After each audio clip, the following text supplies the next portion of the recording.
ఆ దావీదు ఈ బర్జిల్లాను గురించి మాట్లాడుతూ ఇక్కడ అంటున్నాడు, నేను నీ సహోదరుడైన అబ్షాలోము ముందర నుండి పారిపోగా గిలాదు వాడైన బర్జిల్లాయి కుమారులు నాకు సహాయమునకు వచ్చిరి.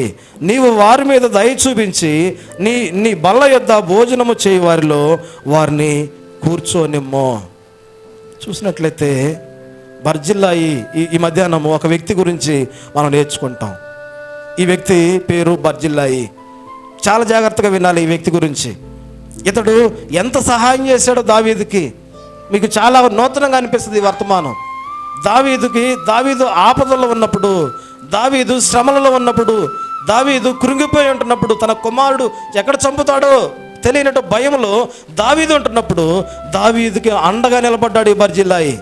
దావీదుకి అండగా నిలబడి దావీదుకి ఎంతగానో సహాయం చేశాడు ఈ బర్జిల్లాయి.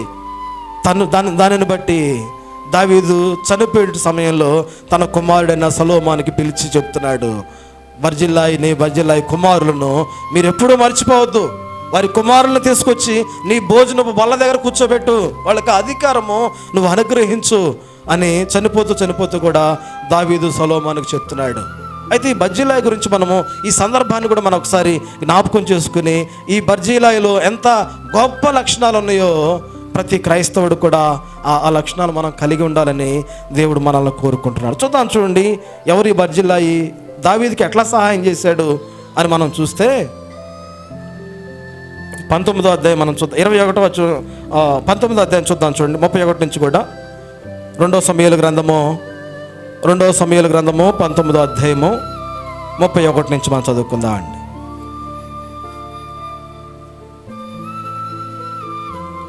మరియు గిలాదీయుడగు బర్జిల్లాయి రొగేలేము నుండి యోర్దాను అద్దరికి వచ్చి రాజుతో కూడా నది దాటెను. బర్జిల్లాయి 80 సంవత్సరముల వయస్సు కలిగి, చూడండి ఇక్కడ బర్జిల్లాయిని గురించి రాస్తూ ఇక్కడ దేవుడు మాట్లాడుతున్నాడు. ఇతడు ఎన్ని సంవత్సరాల వయసుడంట? మమ్మల్ని జాగ్రత్తగా వినండి. ఇతడు 80 సంవత్సరాల వయసు కలిగిన ఈ బర్జిల్లాయి, ఈ ముసలి వ్యక్తి దావీదుకు సహాయం చేయటం కొరకై పరిగెత్తుకుంటూ వస్తావన్నాడు.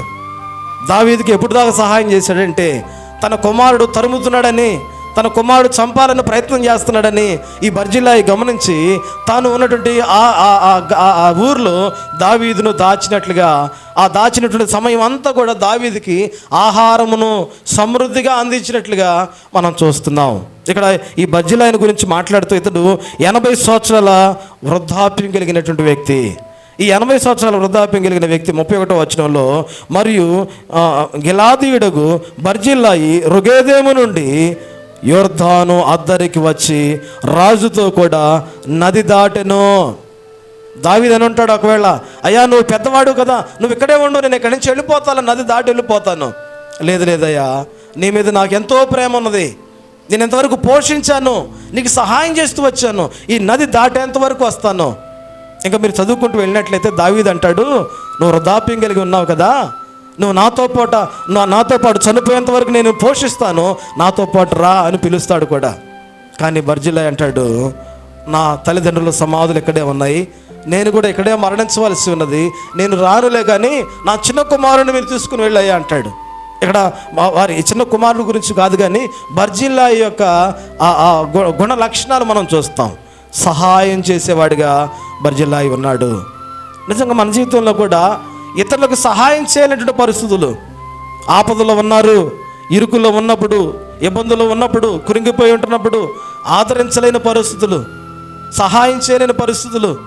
బర్జిల్లాయిని మనం చూస్తే 80 సంవత్సరాల వృద్ధాప్యం కలిగిన వాడైనప్పటికీ దావీదుకు సహాయం చేసేవాడిగా, దావీదుకి అండగా నిలిచిన వాడిగా, దావీదుని బలపరిచిన వాడిగా, దావీదుతో పాటు నడిచిన వాడిగా, దావీదుకు సహాయకుడిగా, దావీదుని ప్రేమించిన వాడిగా ఈ బర్జిల్లాయి ఉన్నాడు. ఇంకా మనం ఈ వ్యక్తి గురించి మనం చూస్తే ఇతనికి 80 సంవత్సరాల వయసు కలిగిన వాడు. అతడు అధిక ఐశ్వర్యవంతుడు కనుక రాజు మహానయములో నుండగా అతనికి భోజన పదార్థములను పంపించుచూ వచ్చెను. యెరూషలేములో నా యొద్దకు నిన్ను పిలిచి పోషించెదను, నీవు నాతో కూడా నది దాటవలనని రాజు బర్జిల్లాయితో సెలవీయగా, బర్జిల్లాయి రాజవగు నీతో కూడా యెరూషలేమునకు వచ్చుటకు ఇక నేను ఎన్ని దినములు బ్రతుకుతున్నాను, నేను నేటికి నాకు 80 ఏండ్లు ఆయను.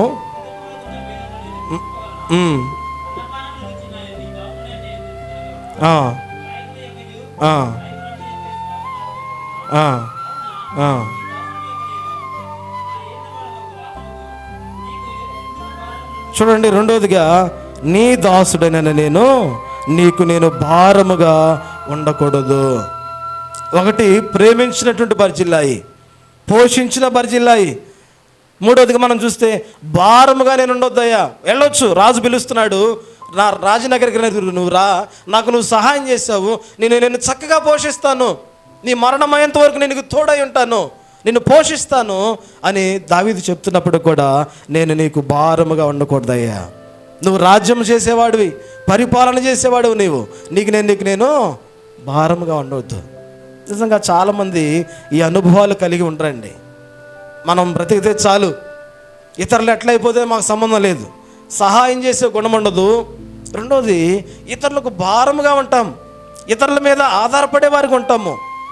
పని చేసుకునే శక్తి ఉంటుంది, ఆలోచన చేసే జ్ఞానం ఉంటుంది, కానీ పని చేయం.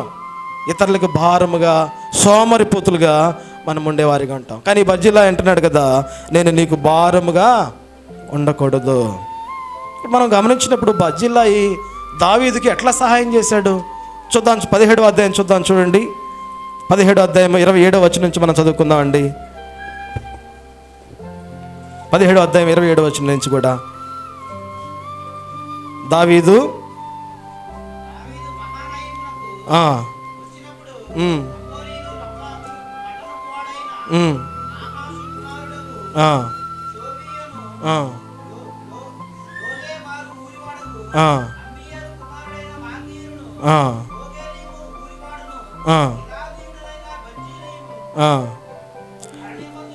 ఇక్కడ మనం ఒక విషయం, గిలాదీయుడైన బర్జిల్లాయియు అరణ్యమందు జనులు అలసిన వారై ఆకలిగొని దప్పికొని ఉన్నారని తలంచి,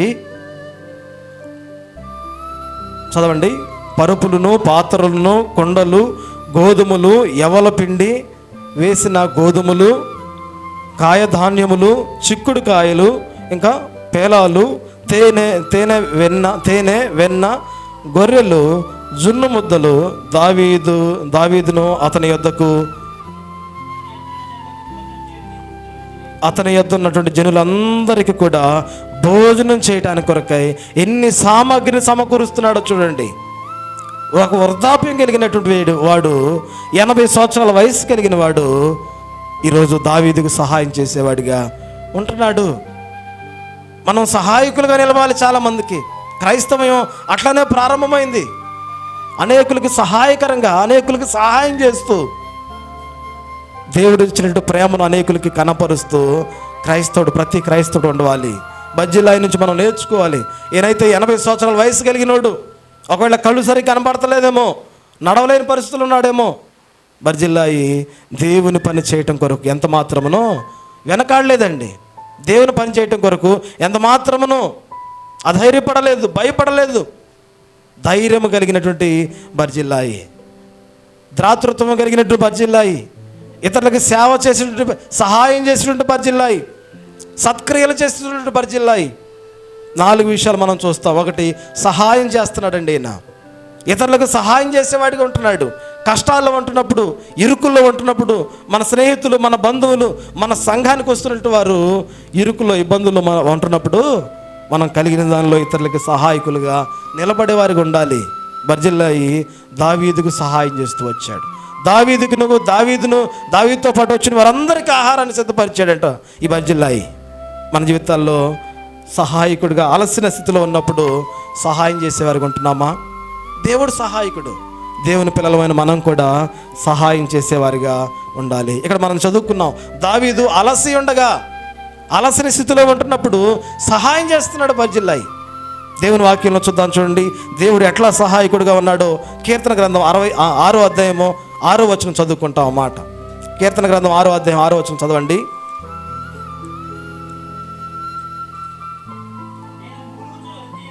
నేను మూలుగుచ్చు అలసి ఉన్నాను.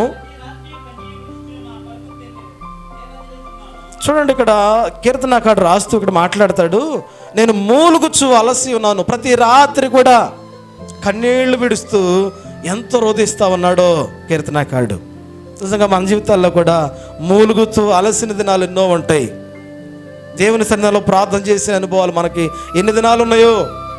దావీదు కూడా అలసిపోయినాడు. ఒకవేళ తన కుమారుడు, కడుపును పుట్టిన కుమారుడు తరుముతూ ఉన్నాడు, చంపాలని ప్రయత్నం చేస్తున్నాడు. అలసిపోతున్నటువంటి సమయాలు దేవుని సన్నిధిలో ప్రార్థన చేసేవారిగా ఉండాలి. అలసిన సమయాల్లో ఇతరులు అలసి ఉంటుండగా ఆదరించేవారిగా ఉండాలి.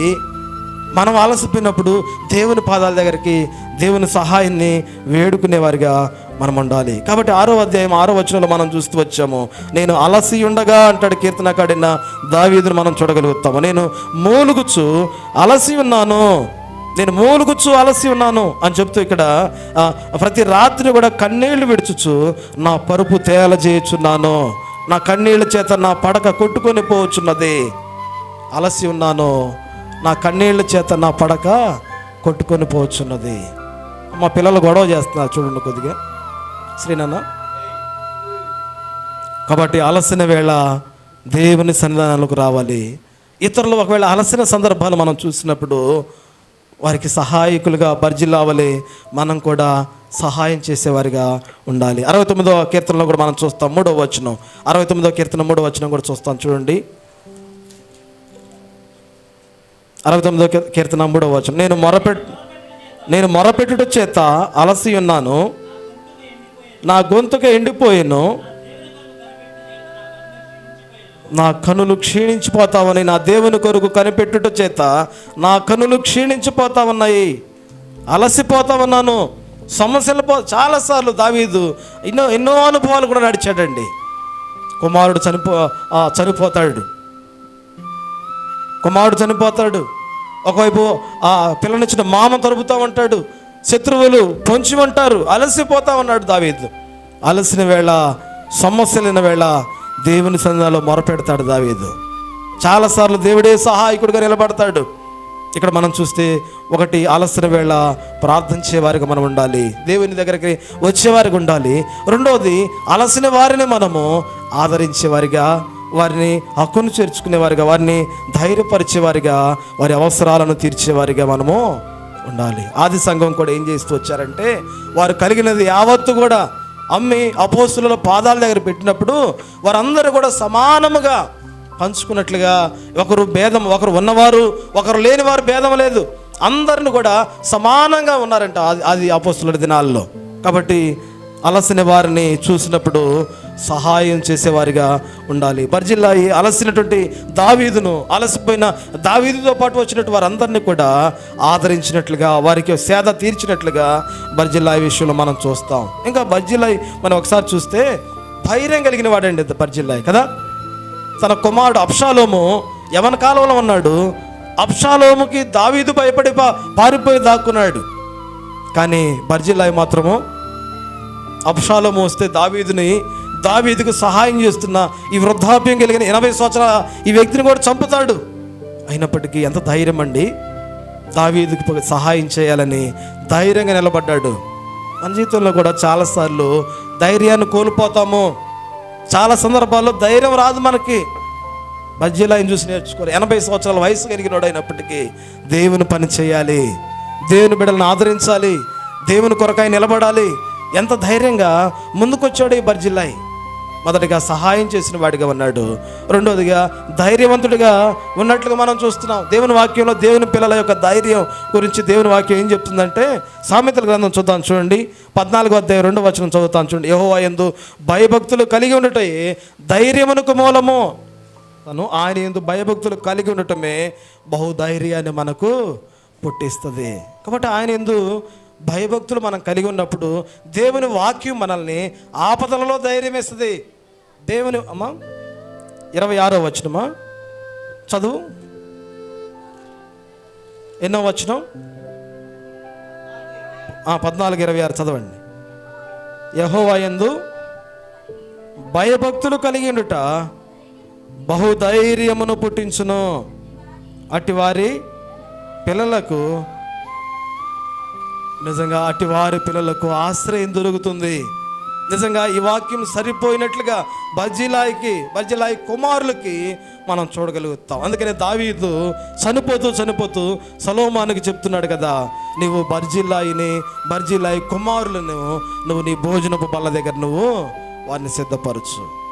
యెహోవా యందు భయభక్తులు కలిగి ఉండుట బహుధైర్యమును పుట్టించును. అటువంటి వారి పిల్లలకి ఆపదలో ఆశ్రయంగా దేవుడు ఉంటాడు. అటువంటి వారి పిల్లలకి దేవుడే వారి పక్షాన నిలబడతాడు. వారికి ప్రతి అవసరాల నుంచి, ప్రతి ఆపదల నుంచి ఆయన వారిని విడిపిస్తాడు. కాబట్టి ధైర్యము కలిగిన వాడు